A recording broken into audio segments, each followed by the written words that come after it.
Hey everybody, we are here again with another video to talk about everyone's favorite topic. The loadout.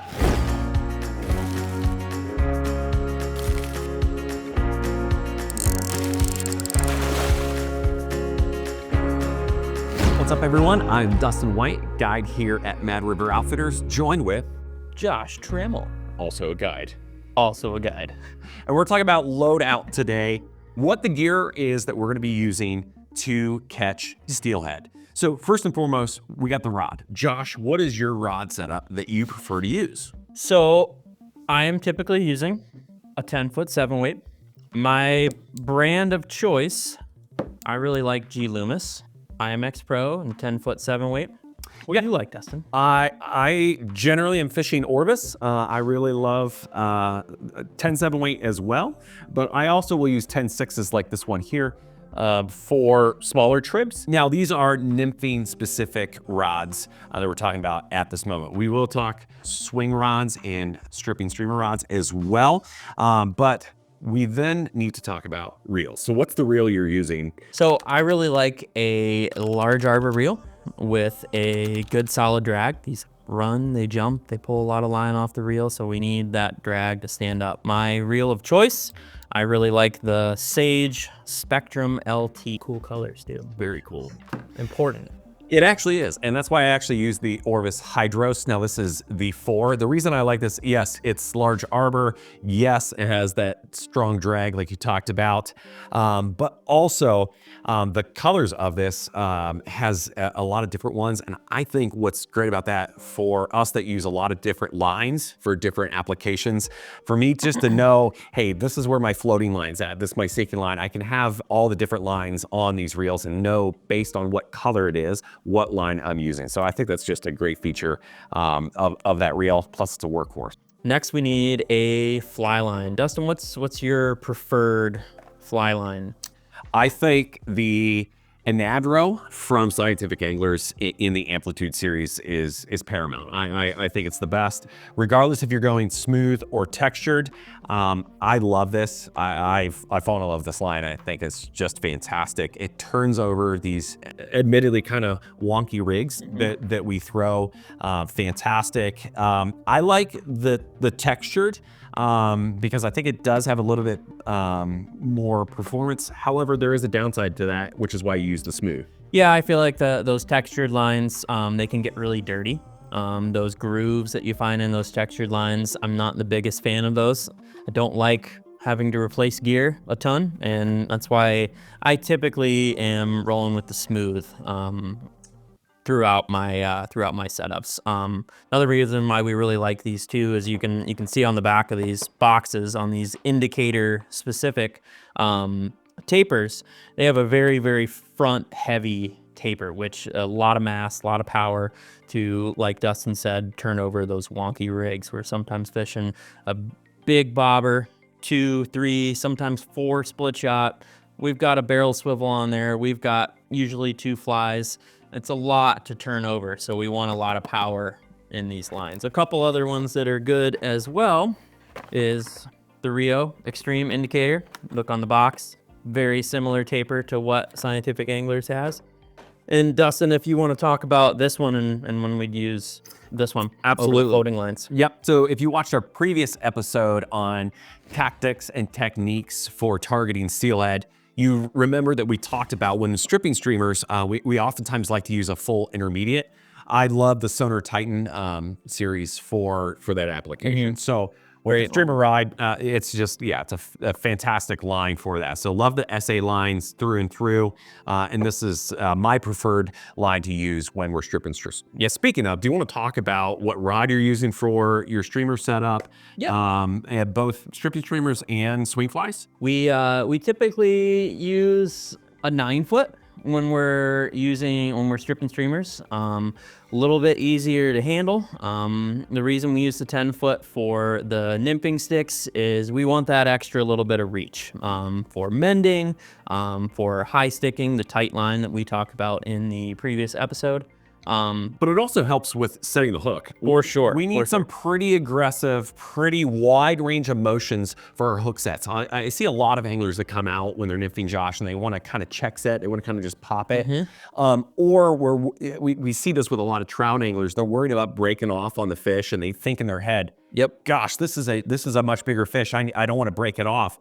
We're using, as you'll see, some pretty stout tippet on these fish. We need a big, hard hook set. We need to come tight to that fish pretty fast, and that's what that 10-foot really helps with. Yeah. Not the case necessarily when we're stripping streamers. As you said, we want that rod to load up pretty quick, so 9-footers. Yep. And then for your swinging tactics, your short space, switch rods, you want to go over that just a little bit? Yeah, we're not out west. All right, so we're not using 14-foot spay rods by any stretch. So switch rods is definitely, you'll find yourself at home with our rivers here. We don't have large, water columns like you might see on the Pacific Northwest. So oftentimes they're going to be in much shorter corridors. Josh, what are you using here for your preferred rod? So I stick with the G Loomis, the IMX Pro line. I'm a big fan of their short space series, either in an 11-foot, 11-inch 6-weight or 7-weight. I typically choose the 7-weight over the 6. I think it turns over some of your heavier flies, some of your heavier tips and stuff like that better than that as well. So going back to nymphing, let's talk tippet. I have fallen in love with the last several years, the Cortland Ultra Premium. Here it is. I think what's amazing about this is it has for example here, a true 5X diameter. This is pretty bashful for a lot of times, but when we're in low clear water, it's not uncommon for us to go down to a 4X or even 5X, but this is true 5X in terms of its diameter. But if you look at the test strength of this, it's just unparalleled. So I have fallen in love with the Cortland Ultra Premium For sure. all the way up. I don't know how they did. There's some sort of magic they have in this thing that they're able to have, but just fantastic line. What do you like for a leader? What do you like to put on the end of your fly line? Yeah, so fly line wise, I'll do a couple things, Josh. I oftentimes am going to buy a prepackaged tapered leader. 0x, 1x, sometimes even 2x for most prime conditions, as we say. Now, if it's something we're in higher water, a higher volume of water moving through, there's fish are low, then I'm gonna build a leader. I'm gonna get a nice stout butt section, generally mono.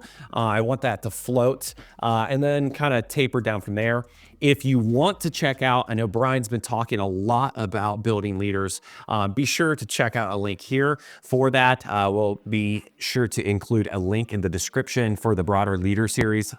But I'm gonna probably have that mono section at the top so it has some buoyancy. Then taper down pretty aggressively to make sure I'm getting down to this fish. Otherwise, I'm using a prepackaged leader and then going to my tippet section from there. What about you? Keeping it simple. Yep, I love it. I do the same exact thing. The easier, the better. Yep. From there, we're gonna go down our leader. We're gonna have some split shot that's gonna be on the bottom end of that leader section. What do you got there? You got some split shot for us. Yep, got some bullet weights. They're reusable split shot. It's always a fan favorite. There's a bunch of different sizes of these. I would say more often than not, for both Dustin and I, we typically go with the BB size. Yep. We're gonna go start off that. That's the starting point. I will vary down and go to number 1s. I'll have number 8, 6s. I'll have those kind of micro shots to really dial in. But that tends to be more clear water, if anything, that I'm using that. Otherwise, we don't really have to be crazy precise with that. It's enough to get that down in depth, have that presentation of the fish. That's then going to be just above our barrel swivels. I'm assuming you use barrel swivels as well. Yes, sir. Keep it in nice and easy. So your leader is gonna tie a clinch knot onto top end of this barrel swivel. Your split shot's gonna be above that. And then we're gonna start building our tippet section.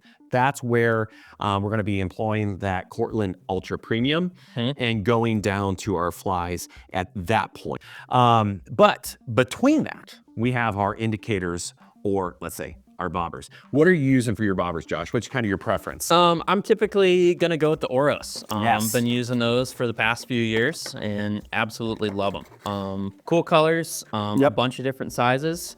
Daily driver is gonna be this medium size for us. I really like doing the two-tone. Yeah, I love the two-tone. You can see that contrast there. If you're fishing in glare, and a lot of times we are getting out on the water while it's still dark, and to capitalize on that first light bite, depending on what angle you're at, that sun might be coming up and there's a lot of glare on the water, or end of day and the sun's setting low.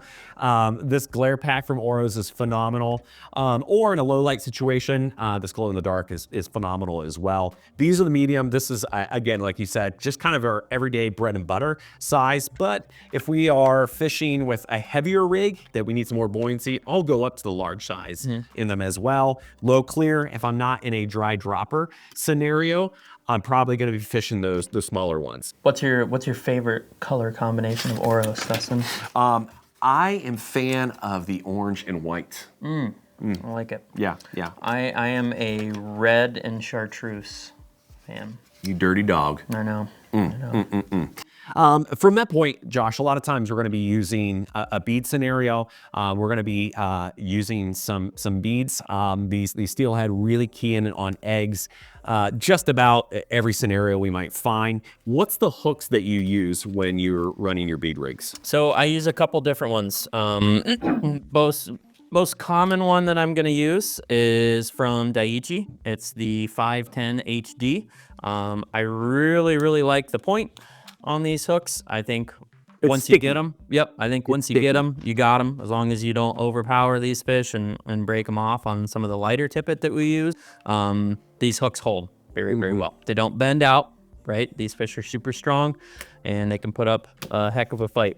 Another one that I'll use when I'm using smaller bees, 6 mil variety, or if I just have to do some stealthier stuff, I'm gonna go down a little bit smaller. If you notice, these are the same size hooks, but they are not. X is a size 10. This is also a size 10. But this size 10 in this model of hook is just a little bit smaller than the other one, size 10. So I'm gonna use this one, just like I said.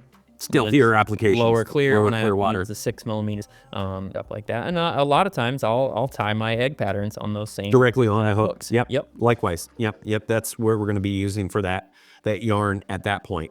Lastly, we want to talk about what we're storing all this in, particularly our flies. What's the fly box of choice that we tend to use day to day on the water? I really like this one. It's got a bunch of different compartments. It's got this nice little leaf. You can hold more flies. Waterproof as well.